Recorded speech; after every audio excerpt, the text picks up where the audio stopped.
Kayo'y nililipo ng Diyos sa kanyang gawain. Sapagkat ang nais niya, kayo'y pagkaisipin.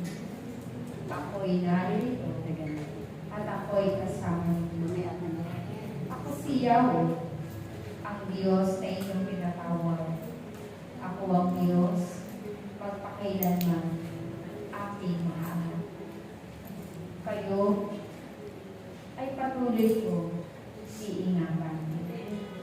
Hindi ko kakayaan na kayo'y mapakain. Kaya inihamayag ko sa inyo ang mga bagay na dapat ninyong gawin. Katulad ng aking pagkakagubili na kayo'y patuloy na manalangin, sapagkat ang pananalangin ninyo ay makapagtatagol ng salot dito sa sanlibutan. Ang inyong gawain ay mahalaga, kaya't nawa iyan ay inyong pahalagahan habang kayo'y nabubuhay. Ako ang Diyos, aking mga anak.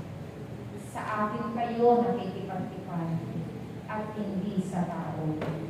Iyan ay inyong itanim sa inyong isip at sa inyong puso. Ako ang Diyos na nagtatakda sa inyong lahat. Ako si Yahweh, ang Diyos na nangangako sa bawat ipanan na ating ginagawa. Kaya ang aking pangako ay inyong pakaasahan. Sapagkat tapat akong Diyos sa aking mga anak na patuloy na susunod sa aking kalooban. Tinakda ko kayo sa gawain. Kung kaya ito ay pagsikapan ninyo magawa sa araw na aking itakakda. Ako'y nagpapasalamat sa inyo lahat sapagkat sa panahon na kayo'y aking titikunin sa mahalagang mga araw, kayo'y naroon at nakikipagtipan at nakikipag-isa sa akin. Pagsikapan ninyong gawin ang bawat aking tagubilin sapagkat ito ay para sa inyong ikabubuti. Ako si Yahweh, ang Diyos na mayaman sa lahat. Ang mga bagay na nasa inyong mga kamay, iyan ay aking kaloob. At nawa, ang paggamit ng mga bagay na iyan ay inyong isa-isip at isa-puso, sapagkat walang bagay na inyong ipinagkakaloob sa aking gawain na hindi ko ibabalik sa inyo. Kung ang kalakasan ninyo ang siya ninyong iniaalay sa akin, iyan din ay aking pagkakaloob sa inyo lahat. Kaya't kung nais ninyong bumalik sa inyong karamdaman, akong si Yahweh, ang Diyos na inyong magagamot.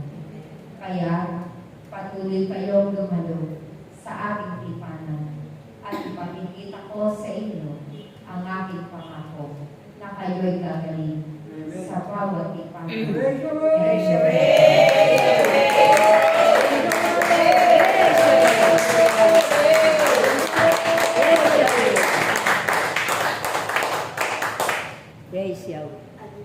Hindi lamang ang karamdaman ninyo ang aking pagagaling, kundi ang inyong mga buhay na nagkukulang ay aking din pupunuin.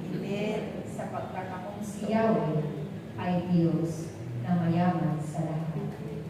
Kaya't aking mga anak, kung paano ako'y hindi nagkukulang sa aking mga kaloob, naway huwag din kayong magkulang sa pakikipagtipan sa akin, sapagkat akong si Yahweh ay Diyos na tapat, Diyos na mapanibubuhay.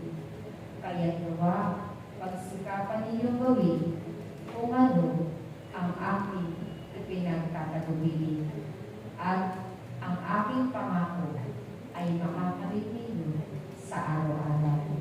Pagsikapan ninyo ito, aking mga anak, bagamat ito ay nangihingi ng inyong oras at mga panahon. Pugulin niyo ito sa aking gawain, sapagkat ang pagbubugol ninyo sa aking gawain ay napakalaki ng gantimpala sa bawat isa sa inyong lahat. Ang nag-iiwan ng kanyang tahanan at ang kanyang mga mahal sa buhay ay hindi ko pababayaan. Sa panahon na ihahakbang ninyo ang inyong mga paa para sa pagdalo sa aking gawain, ay nauuna na ang aking mga anghel upang sila ay kanilang bantayan. At iyan ay aking pangako sa bawat isa sa inyong lahat. Kaya sa panahon na kayo'y dadalo sa aking gawain, ipanatag na ninyo ang inyong kalooban, sapagkat akong siyaw ay tapat sa maraming bagay. Amen. At maraming salamat sa inyong mga handog sa ating mga pagtitipon. Maraming salamat. Praise you.